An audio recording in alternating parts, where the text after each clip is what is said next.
Lisons au nom du Seigneur Jésus-Christ. Tunasoma mjina Yesu Kristo. Dès ce moment, plusieurs de ses disciples se retirèrent. Kwanza ile wakati ba mingi kuba mitume bake bakajitenga. Et ils n'allaient plus avec lui. Na hawakuwa anaenda tena pamoja na yeye. Jésus donc dit aux 12. Yesu sasa akaambia hapa 12. Et vous, ne voulez-vous pas aussi vous en aller? Na mweye amupende na mweye kwenda. Simon Pierre lui répondit. Simoni Petro akamjibu, Seigneur, Bwana, à qui irions-nous? Tutaenda kwa nani? Tu as les paroles de la vie éternelle. Uko na maneno ya uzima wa milele. Et nous avons cru. Na tuliamini. Et nous avons connu que tu es le Christ, le Fils de Dieu. Na tulielewa kwamba wewe ni Kristo mtakatifu wa Mungu. Que Dieu bénisse la lecture de sa parole. Mungu abariki usome neno yake. Vous pouvez vous asseoir. Mnaweza kukaa. À travers cette écriture que nous venons de lire, kupitia hii andiko yetu tunatokea kusoma, on va parler sur un sujet que Branham a intitulé à qui irions-nous? Nitasema juu ya kisina kenye ndugu Branham alikiita tutaenda kwa nani? Et c'est avec cela que nous allons entrer dans cette année 2025. Nina hii ndio tutaweza kuingia nayo mwaka wa 2025. À qui irions-nous? Tutaenda kwa nani? Ici c'était Jésus avec ses disciples. Hapa ilikuwa ni Yesu na mitume bake. Quand vous remontez avec les versets, wakati unapanda kule yulu ya ile mistari, Jésus a dit à la foule qui était à ses côtés, Yesu aliambia kundi yenyewe ilikuwa pembeni yake, que pour avoir la vie éternelle, ase kwa kupata uzima wa milele, vous devez manger ma chair, mnapaswa kula mwili wangu et boire mon sang, na kunywa damu yangu. Or ces gens-là, na bale batu, ils n'étaient pas des incroyants. Ils étaient les croyants de Moïse. Et Moïse leur a enseigné qu'il était interdit de boire le sang. Mais Jésus, quand il arrive, il leur dit pour avoir la vie éternelle, vous devez manger ma chair et boire mon sang. Ils ont dit quoi? Nous te manger et boire ton sang? Tu veux faire de nous des cannibales? Ça ne peut pas marcher. D'ailleurs, c'est contre la parole. C'est contre la Bible. Moïse n'a pas dit ça. Ils se sont retirés l'un après l'autre. Ils sont éloignés de lui à cause de cette déclaration forte dont il a fait. Et Jésus a regardé tout autour. Et que les autres sont partis, les 12 disciples étaient restés. Alors il leur a dit, et vous, ne voulez-vous pas aussi vous en aller? Les autres sont partis. Les autres m'ont quitté. Les autres n'ont plus au rocher. Vous faites quoi ici? Pourquoi ne pas partir comme les autres? Pierre, l'homme de la révélation, il a pris la parole au milieu de ces 12. Quand vous êtes au milieu des gens, ne parlez pas pour te faire voir, mais parle lorsque tu as quelque chose d'important. Parle lorsque tu sais que ce que je vais dire ça va aider. Il ne faut pas parler pour qu'on voie seulement qu'il a parlé. Amen. Simon a levé les doigts. Il a dit, maître, j'ai quelque chose. Peut-être Jésus lui a dit, parle mon ami. Il a dit, nous ici, à qui irions-nous? Seigneur, à qui irions-nous? Tu as les paroles de la vie éternelle. Et nous avons cru. Nous avons connu que tu es le Christ, le Fils de Dieu. Nous allons partir encore chez qui? La seule personne qui a la vie éternelle, c'est toi Jésus. Malgré ce que toi tu as dit, si nous te quittons, pour aller où? Pour aller chez qui? Pour aller suivre qui? Amen. À qui irions-nous? Et je veux que ceci soit la prière de chacun de nous au début de cette année. Seigneur, avec mon travail, à qui irai-je? Avec mon mari, malgré il me trompe, je vais aller chez qui? Je l'amène devant toi. Mes projets, mes ambitions, tout ce que j'ai comme préoccupation, à qui Seigneur? Dans cette année 2025, je viens devant toi. Est-ce que nous sommes ensemble? À qui irions-nous? En réalité, la déclaration de Jésus n'était pas scripturaire en ce temps-là. C'était contre la parole de l'époque. Ils ignoraient une chose, que Jésus qui se tenait là, il était lui-même la parole. Il était lui-même celui à qui les prophètes ont parlé. A dit pour avoir la vie éternelle, vous devez manger ma chair et boire mon sang. Cet enfant ici, il veut jouer de nous. Il ne me verra plus dans son église. Ils sont partis. Ils se sont retirés. Mais ceux qui ont cru en lui, ils étaient restés. Peu importe la déclaration. Si je crois à mon pasteur, même s'il ne m'appelle pas au téléphone, je dois quitter l'église pour ça. Pourquoi? Oh, j'étais malade. Le pasteur n'est pas venu me voir. Je n'irai plus dans son église. Mais à qui irions-nous? Malgré ce que tu as dit, nous avons feuilleté dans la parole. On ne voit pas ça. Contre les Écritures.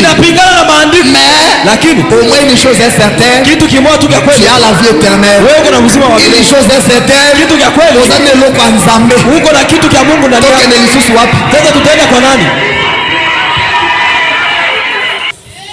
Amen. À qui irions-nous?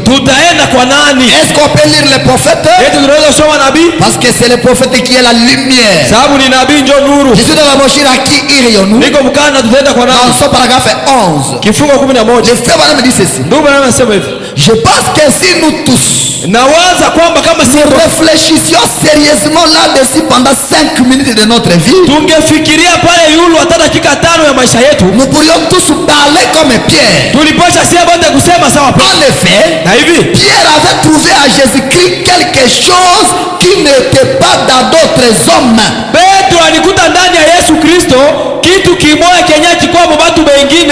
À Jésus, il y avait quelque chose qui n'était pas à aucun autre homme.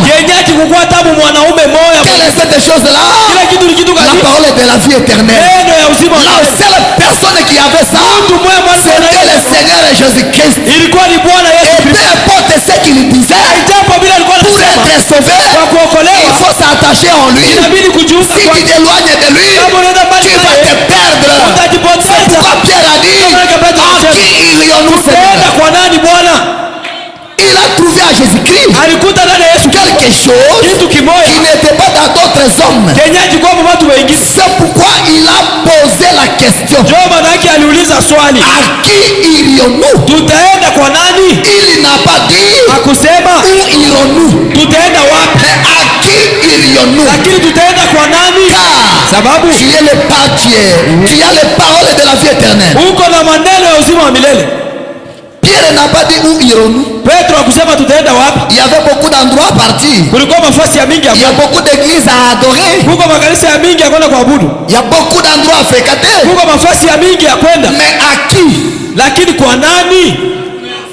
Là où il y a les problèmes. Le problème n'est pas la construction. Le problème n'est pas la beauté de l'église. Mais le problème c'est la personne qui dirige cette église-là.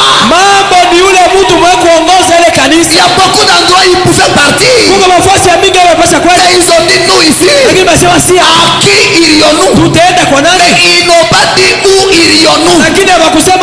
Il y avait beaucoup d'endroits. Il y avait beaucoup d'églises à l'époque. Mais le problème pour les salir concerne la personne que vous suivez. C'est pourquoi la Bible dit, si un aveugle conduit un autre aveugle, tout soudain ils tomberont dans la fosse. Les hommes de Dieu sont devenus un peu lourds parce que un prédicateur ne dit pas amen à désordre. Alors, même si ça chauffe. C'est comme ça que l'incrédulité envahit quelqu'un. Je vous observe là. Prédicateur. Lui ne peut pas dire amen à désordre.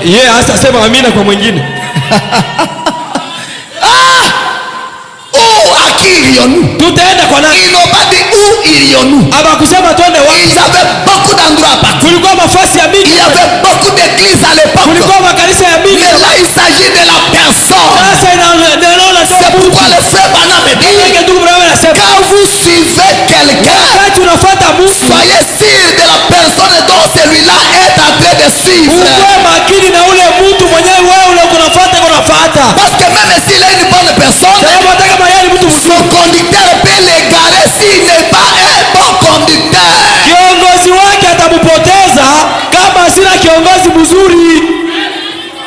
Amen. Amen. Alors qui irions-nous? Et je me demande pourquoi Jésus était si différent des autres hommes. Qu'est-ce qu'il est? Ou qu'avait-il que les autres hommes n'avaient pas? Il y avait à Jésus quelque chose que ni l'homme n'a. On avait eu jusqu'à cet état-là. Et cela les rendait différents. Jésus avait quelque chose que ni l'homme n'avait. Et même ce matin, Jésus a quelque chose que personne n'en a en dehors de lui seul. J'avais prêché ici, je ne sais pas quelle prédication. Je pense avoir lu une écriture de ce genre. Que Jésus a des choses que même Branham n'en a pas. Un frère m'a posé la question. Oh pasteur, même vous pouvez prêcher de telles choses. Qu'est-ce que Jésus a que Branham n'a pas? Jésus a des choses que Branham n'en a pas. Jésus a créé Branham. Branham n'a pas créé Jésus. Et nous allons faire sortir tout ça dans cette prédication-là. Nous allons voir tout ça. Jésus a des choses que Branham n'en a pas. Je l'ai dit sur base de la connaissance de la parole. Et nous allons voir tout ça avec le message de l'air.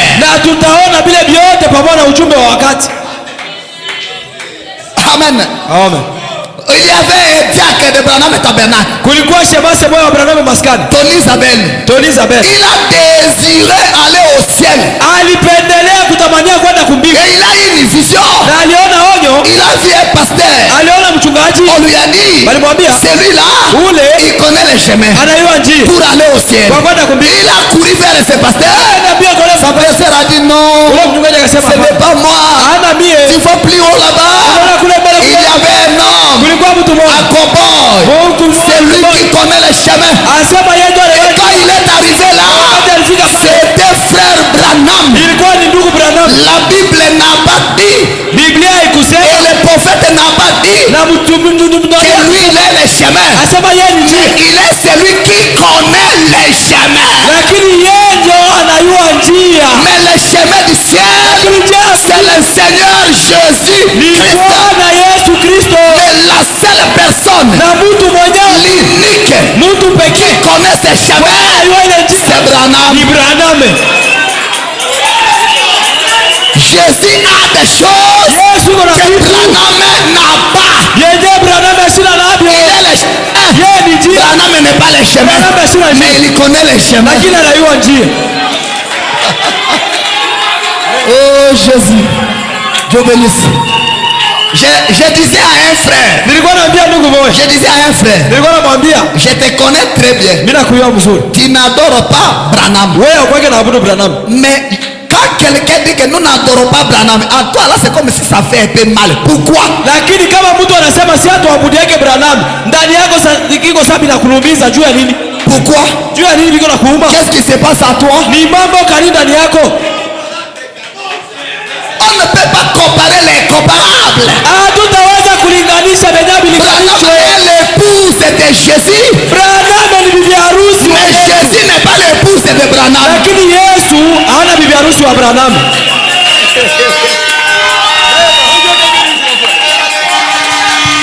Apôtre Paul pouvait dire, quand j'étais enfant, je parlais comme un enfant.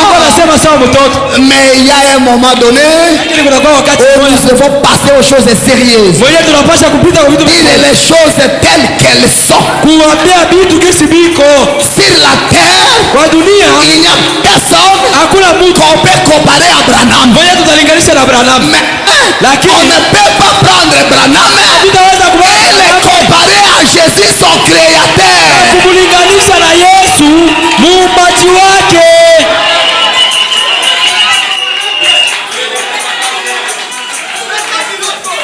Nous devons tirer les choses au clair. Amen. Amen. Kusema bitu vile kisibiko. Alléluia. Et quand Tony est arrivé auprès de Branham, Branham a dit suivez-moi. Branham a commencé à suivre le pas sanglanté de Jésus-Christ. Il dit suivez-moi. C'est ça le chemin pour aller au ciel.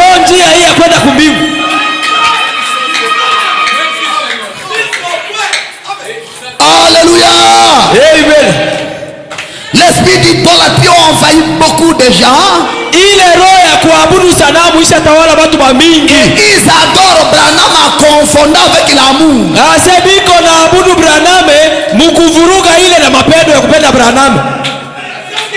Vous ne pouvez pas donner à quelqu'un le mérite qu'il n'a pas parce que vous l'aimez.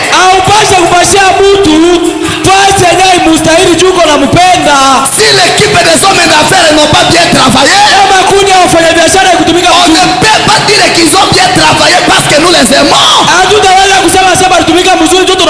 L'amour dira ils n'ont pas bien travaillé. Ah là là là là là. Comment on peut comparer un homme avec sa femme?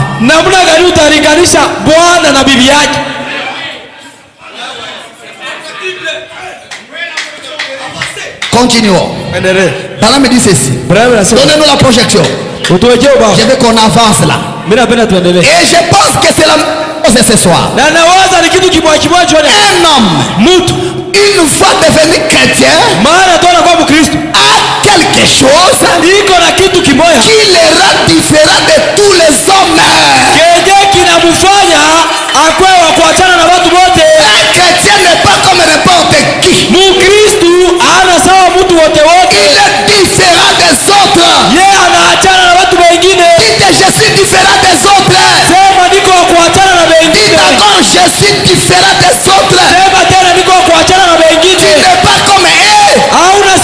Parce que tu as un Dieu à toi. Et Branham dit un homme sans le Saint-Esprit, c'est un homme animal. Oh Jésus. Amen. J'aimais ça bien. Maintenant regarde un peu. Un homme qui s'agenouille devant un animal parce qu'il a les moyens. Oh, s'il vous plaît, veuillez m'aider, bosser. Donnez-moi ce travail-là. Ne t'agenouille pas n'importe qui. Toi tu as le Saint-Esprit. Même si tu n'as pas le bien de ce monde, tu es plus que cet animal-là.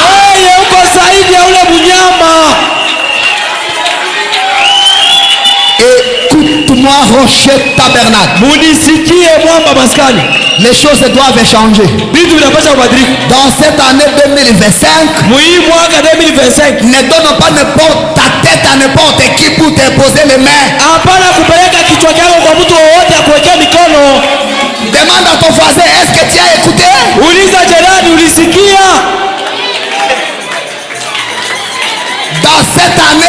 2025, ne donne pas ta tête à n'importe qui pour te poser les mains. Usipane kichwa chako kwa mtu wote akuwekea mikono. On peut vous transmettre des esprits sans que tu ne le saches. Batakupashia maroho bila wewe kujua maroho mchafu. Oh, ceux qui ne mettent pas au monde, sortez devant. Je vais prier pour vous. Le Dieu de ton pasteur ne peut pas te donner les enfants, seulement celui-là.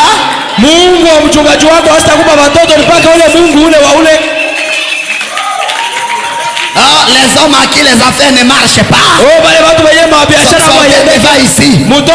Si le pasteur ne l'a pas parlé, ne sortez pas. Kama mchungaji akuisema usipime kutoka hapa. Il est serviteur de Dieu. Il a prêché la parole. Il prie seulement. Ce n'est pas important que lui nous voie et nous à qui les affaires sont bloquées. Mais le Dieu qu'il a prêché nous connaît. Il puisse seulement prier. Dieu va débloquer les choses. Venir devant faire quoi? Vous qui cherchez le mariage, venez ici devant. Si le pasteur ne l'a pas dit, ne sortez pas. Kama mchungaji akusema usitoke. Un bon attendeur, salie musikivu mwema anajipanga.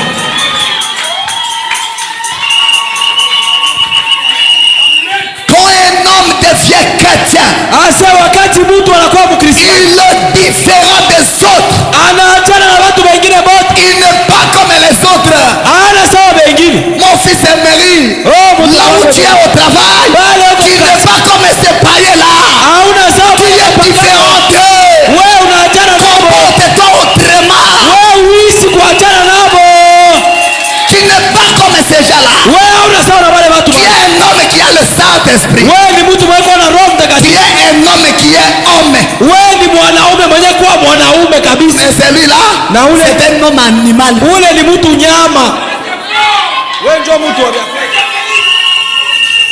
Faut pas vous rabaisser devant un petit monsieur à cause de ce petit moyen. Non.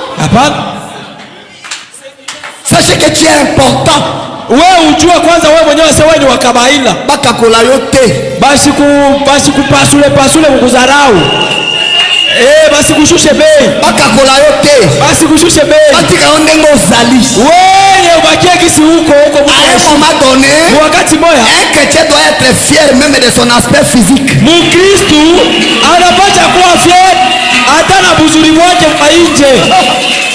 Yokana ebisayo. Acha nikwambie. Ngana mutu nanga munene unaza nango fier. Mie na kichwa yangu kabambi niko nayo fieri. Mes chers, que ça va? Mes chers, biko sawa. Soyez fiers de ce que tu es. Ujifieri na kile wiko. Bakakola yote. Basikuzarau. Bamonela yote. Basikuongopesha kwa basikuone bule.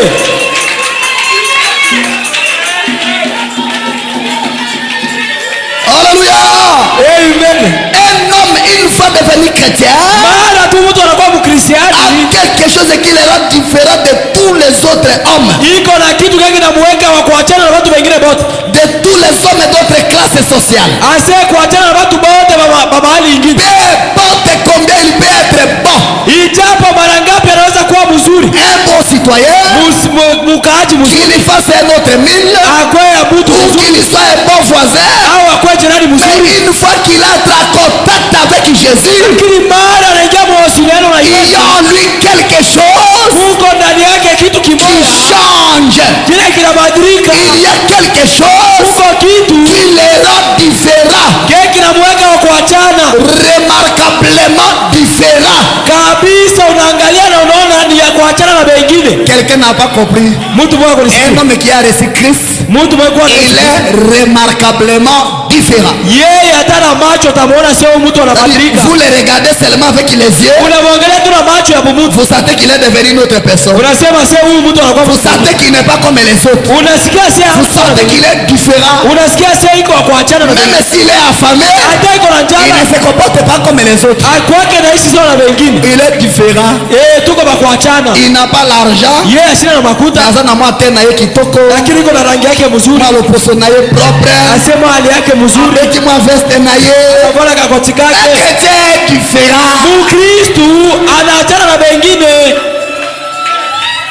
Vous trouvez un chrétien qui se comporte comme un orphelin. Oh, nous ici, on n'a pas de gens derrière nous. Personne ne peut nous soutenir. Quel malheur. Est-ce qu'on peut évoluer? Je suis dans question-réponse numéro 3. Question-réponse prêchée le 3 janvier 54 plutôt.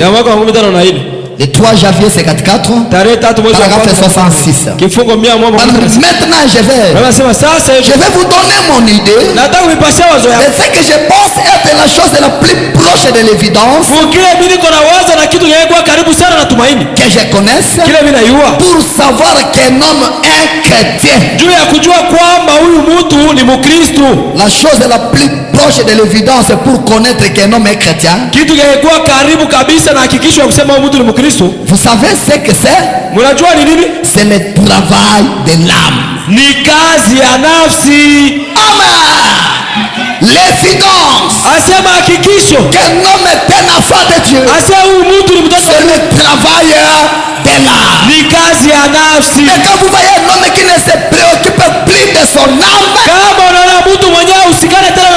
c'est la preuve qu'il n'y a rien de Dieu en lui. Toujours le travail, les enfants, la femme, les vêtements, la parcelle, et son âme. Tu n'es pas chrétien. Il s'occupe de son travail plus que son âme. Il s'occupe de son corps plus que son âme. C'est la preuve qu'il n'y a pas Dieu dans là. Parce que la preuve qu'un homme a Dieu en lui, c'est le travail de l'âme. La preuve qu'un prédicateur a Dieu en lui, c'est le travail de l'âme. Oh, Dieu va vous bénir. Vous allez acheter des motos. Nous allons nous marier. Très bien. Mais d'abord, ton âme. C'est pourquoi la Bible dit: cherchez premièrement le royaume des cieux, et toutes choses vous seront données par-dessus. D'abord le royaume en vous, et d'autres choses vont suivre. C'est pourquoi les gens courent vers le don, parce que là on leur dira: ton oncle était sorcier, ta femme a bloqué ton travail, cette maman là a fait ceci. Et finalement c'est quoi? Ça va t'amener à quoi?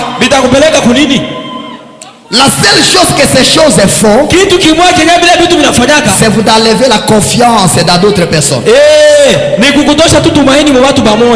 Quand on me dira que c'est Soster qui veut me tuer, la seule chose que ça va me faire, ôter la confiance à Soster. C'est fini. C'est fini. En dehors de ça, il n'y a rien. Si je les salue, je les salue avec beaucoup d'attention. Même si je dois manger avec lui, quand on prie, je ne ferme plus les yeux. C'est comme ça, c'est tout. En dehors de ça, il n'y a rien. J'ai dit: Seigneur, au lieu que je connaisse ces choses-là, toi garde-moi, c'est tout. Même si X m'a jeté la maladie, toi guéris-moi, c'est tout. Les connaître va m'aider à quoi? À part à lever la confiance. Et quand vous êtes dans les histoires là, tout tourne autour de ça. Oh, on t'a ensorcelé. Oh, ton travail, c'est X qui est assis. Oh, ton oncle là, voyez ce qu'il a fait. On te dérange psychologiquement. Et c'est tout. aucune solution. Hakuna jibu hata moja. C'est juste vous embrayer. Ni kukuvuruga kichwa tu. Amen. Amen. Continuons. Tuendelee.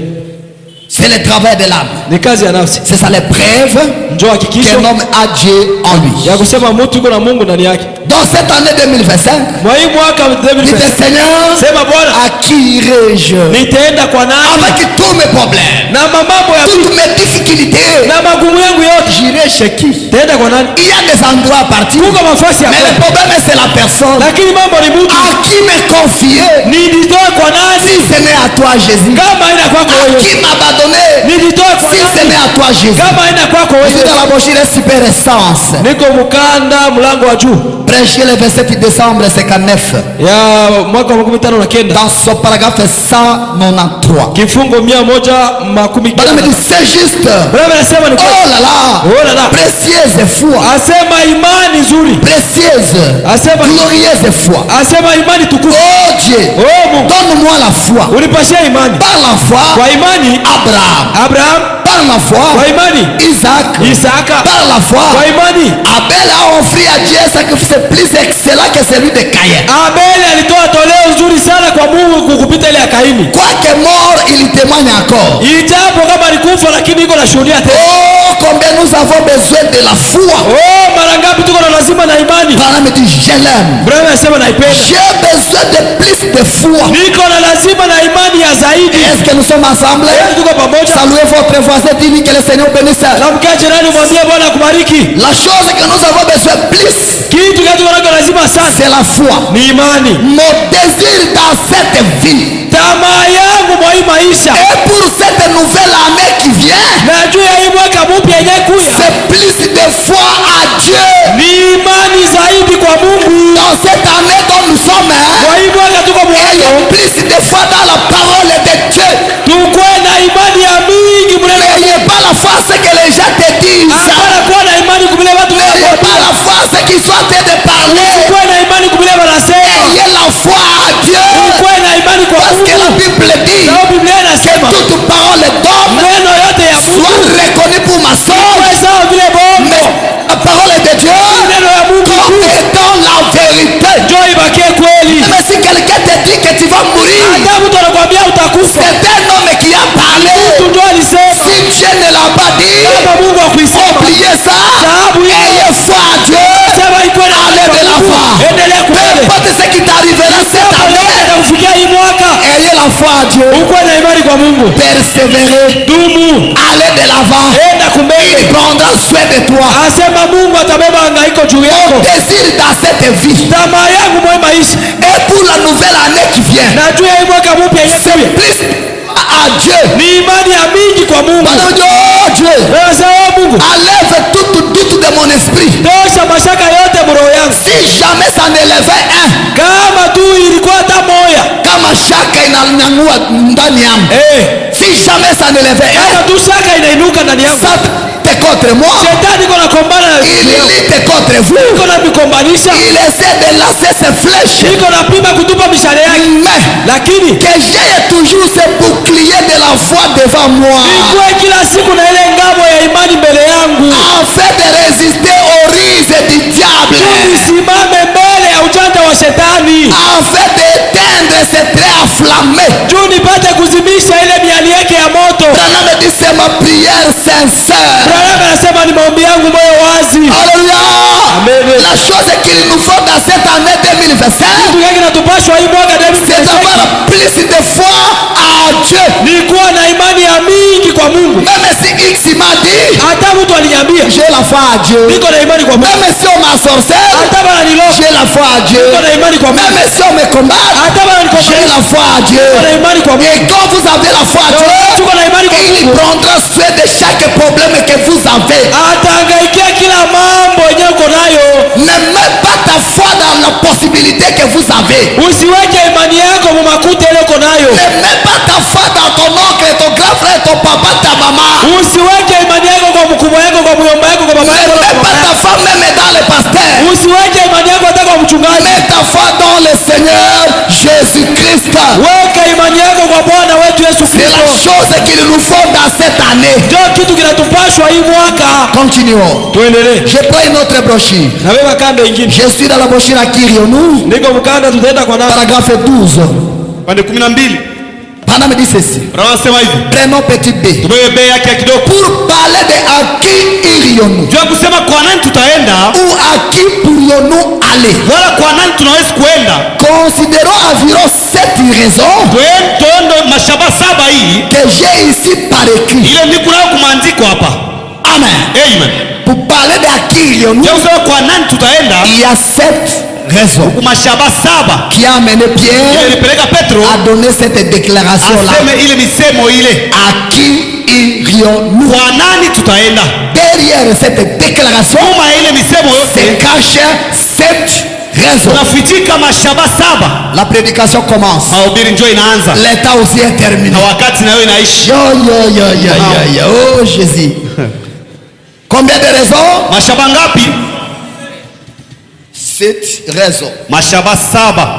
Pour parler de à qui irions-nous. 7 raisons que nous allons étudier ensemble au fur et à mesure que nous allons avancer avec la prédication. Mais la chose derrière cette déclaration à qui irions-nous se cache 7 raisons. C'est-à-dire ces 7 choses, on ne peut les trouver nulle part qu'à Jésus. C'est pourquoi le frère Branham a dit Jésus a des choses que ni l'homme n'en a. Il y avait beaucoup de gens à l'époque, beaucoup d'églises à l'époque, beaucoup de prophètes à l'époque. Mais Pierre a dit à qui irions-nous? 7 raisons cachées derrière cette déclaration. Considérons environ 7 raisons que j'ai ici par écrit. La raison pour laquelle nous devions aller à Jésus, c'est pour recevoir ce que ni l'autre que lui n'a. Est-ce que c'est moi qui ai dit ça? N'est-ce pas, c'est Branham? Branham a dit moi aussi j'ai ce que Jésus a. La raison que nous devons aller à Jésus, c'est parce qu'il y a des choses que nul n'en a en dehors de Jésus. Seul Jésus a ces choses-là. En dehors de lui, personne. Oh Jésus. Yes.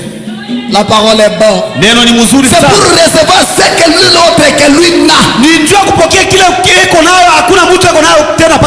7 raisons. Il y en a des milliers. Mais je me suis dit que peut-être nous pourrions tirer de ces 7 raisons quelque chose qui nous donnera un peu de départ ce soir. Moi je dis ce matin, quelque chose qui nous donnera de l'enthousiasme, quelque chose qui nous encouragera à avoir une meilleure prise. 7 raisons. La première des choses est le chemin.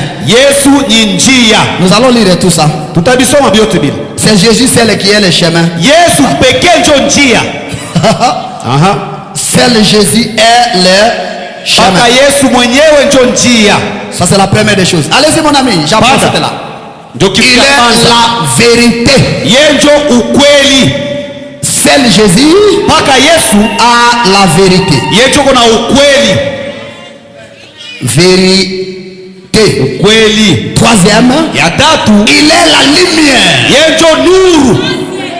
Jésus la lumière. C'est comme ça que nous chantons. Il est la lumière. Oui, nous marcherons dans la lumière. Voilà. Quatrième, il est le fondement éternel. Jésus est le fondement éternel. Fondement éternel. Ça c'est Jésus. Il est le fondement éternel. Nous allons décortiquer tous ces points ici. Vous comprendrez que Branham n'a rien à voir avec ces choses. C'est seulement Jésus qui en a.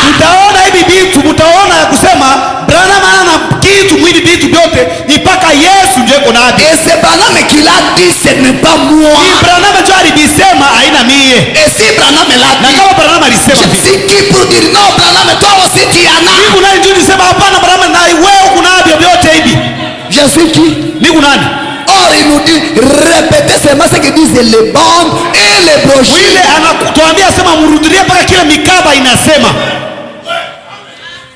Amen. Vous savez, même quand vous priez, ne vous donnez pas des titres que vous n'en avez pas. Ne vous donnez pas aussi des péchés que vous n'en avez pas.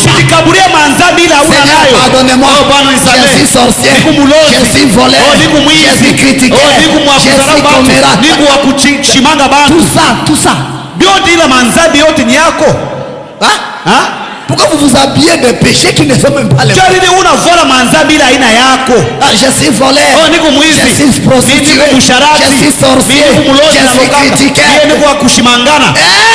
Arrête! Ne te colle pas trop de péchés comme ça. Tu es un enfant de Dieu. Dis seulement ce que tu es, c'est tout. Amen.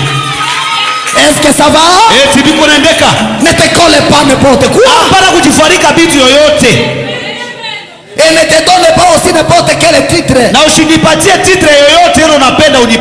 Seigneur, mon travail. Tu sais que je t'ai toujours donné la dîme. Seigneur, tu as toujours donné la dîme. Qu'est-ce que tu as dit? Ne te colle pas des histoires que toi tu n'es pas. Amen. Il est le fondement éternel. Cinquième, il est le bonheur, joie et paix éternelle. Amen. Cinquièmement, cinquième point, Jésus est le bonheur. Après le bonheur, joie, paix éternelle. Jésus, le bonheur, la joie et la paix éternelle. Sixième, la réalisation éternelle. Jésus est la réalisation éternelle. Et septième, il est qui? Il est l'enlèvement. C'est Branham qui l'a dit, ce n'est pas moi. Si tu veux me contredire, alors contredis Branham, c'est pas moi. Nous allons lire point par point aussi à mesure que nous allons évoluer.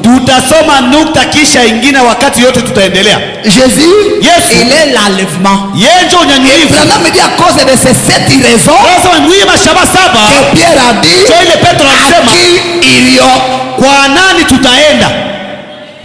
Vous voyez? C'est pour cette raison. Parce que Jésus a ces choses que ni l'homme n'en a à part lui. Amen. Il est le chemin, la vérité, la lumière, le fondement éternel, joie, ainsi de suite. La réalisation éternelle, l'enlèvement, tout ça, c'est Jésus.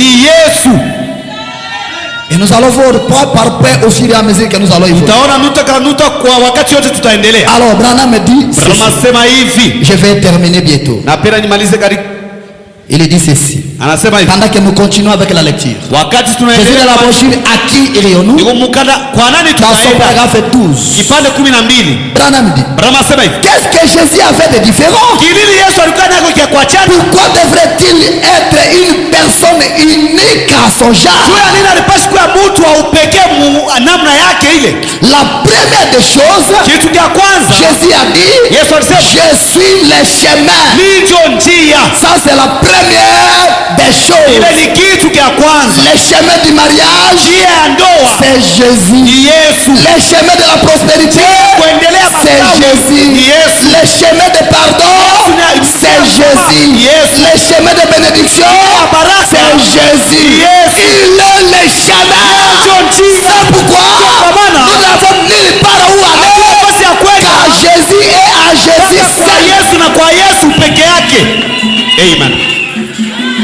Amen. La première des choses, Jésus est le chemin. Partout où tu veux aller, tu dois passer par Jésus.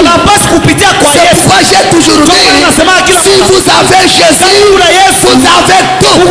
Parce que c'est lui le chemin. Alléluia. Si tu as les péchés et que tu veux être pardonné, le chemin de pardon, c'est le Seigneur et Jésus-Christ. Si tu as fait le retard dans ton mariage, il n'y a pas d'enfant, le chemin pour avoir les enfants, c'est Jésus. Si l'année passée, tu n'as pas eu un travail, le chemin pour le travail, c'est Jésus. Alléluia. Amen. Branham dit, la première chose, Jésus a dit, je suis le chemin. Eh bien, il n'y a qu'un seul ciel, il y a un seul Dieu et un seul chemin pour y arriver. Il y a combien de chemins? Et le chemin c'est qui? Où est la place de Branham?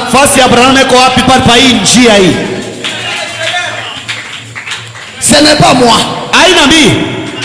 Je répète le message. Il n'y a qu'un seul Dieu, un seul ciel et un seul chemin.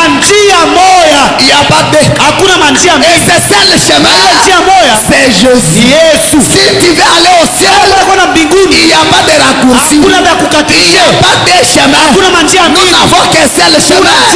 Et ce chemin du ciel s'appelle le Seigneur Jésus-Christ. Et il y a quelqu'un qui connaît ce chemin. Il s'appelle William Marion Branham. En dehors de lui, il n'y a personne qui connaît le chemin du ciel. Dieu bénisse.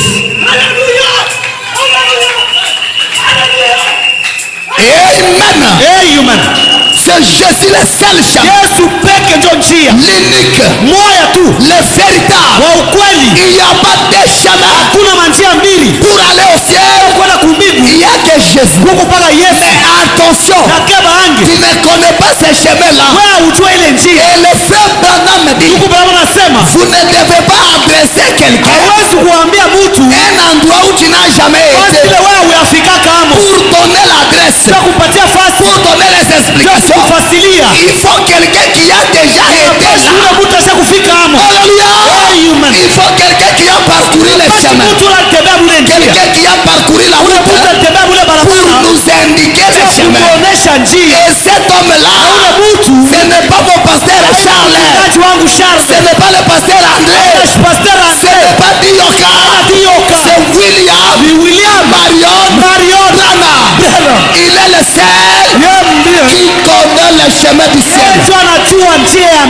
C'est pourquoi pour aller au ciel, vous devez passer par Branham. Et Branham vous conduit, parce que c'est celui qui connaît les chemins. C'est pourquoi à qui irions-nous? Est-ce que ça va? Est-ce que c'est clair? C'est pourquoi à qui irions-nous? Tu veux la paix dans ton foyer? Le chemin, c'est Jésus. Alléluia. Tu veux bien terminer l'année 2025 avant de saper? Le chemin pour parcourir, c'est Jésus. Laissez-moi lire la dernière citation. La dernière citation. J'ai sauté d'autres choses. Oh, le message est bon. Mon ami, alors dans la brochure Shalom, Paragraphe 26. On termine avec ça. Shalom, c'est lui de 12 janvier 64. 12 janvier 64. Paragraphe 26. Branham me dit. Bon, aujourd'hui, alors que nous affrontons la nouvelle année, et on l'affronte déjà. Alors que nous affrontons la nouvelle année, je ne peux pas considérer le passé. Amen. Tout ce qui est du passé, laissez cela derrière. Suivez le chemin. Suivez Jésus. Vivez la parole. Branham me dit, je ne vais pas considérer le passé, mais je vais penser au futur. Voyez, comme Paul l'a dit, oubliez ce qui est en arrière. Je me porte vers ce qui est en avant et cours pour rapporter le prix. Voyez, ce qui est du passé, oubliez. L'année passée, les choses n'ont pas marché. Oubliez. La chose importante, vous connaissez les chemins. Les chemins, c'est Jésus. Tout ce qui est passé, oubliez. Regardez devant. Alléluia. Branham me dit, je cours vers le but de la vocation céleste. Et cela est exprimé comme étant semblable au fait de regarder dans le rétroviseur d'une voiture. Nous regardons ce que nous avons passé. Nous regardons dans le rétroviseur. Maintenant, nous n'essayons pas de placer le message aujourd'hui comme si nous regardions à un rétroviseur. Cela prendrait trop longtemps. Ne regardez pas derrière. Ne regardez pas les échecs de l'année passée. Ça prendra du temps pour que tu évolues. Mets ta foi dans les chemins. Mets ta foi dans Jésus. Peu importe les circonstances, marchez à Jésus. Vous y arriverez. Les frères Branham disent, cela prendrait trop longtemps. Voyez-vous, les choses que le Seigneur a faites, et vous êtes tous au courant de ces grandes choses que le Seigneur a faites. Elles sont de plus puissantes que j'ai vues de ma vie. Il les a accomplies durant les quelques derniers mois. Maintenant, nous sommes reconnaissants sur ce qui a été. Mais maintenant, nous regardons en avant. Ne regarde plus derrière. Regarde en avant. Branham me dit, nous regardons vers l'endroit où nous nous dirigeons vers cette année 2025. C'est dans cela que nous regardons. Peu importe ce qui est passé, oubliez ça. Marchez seulement parce que vous avez les chemins. Et les chemins, c'est le Seigneur Jésus-Christ. Que mon Dieu vous bénisse pour ce matin.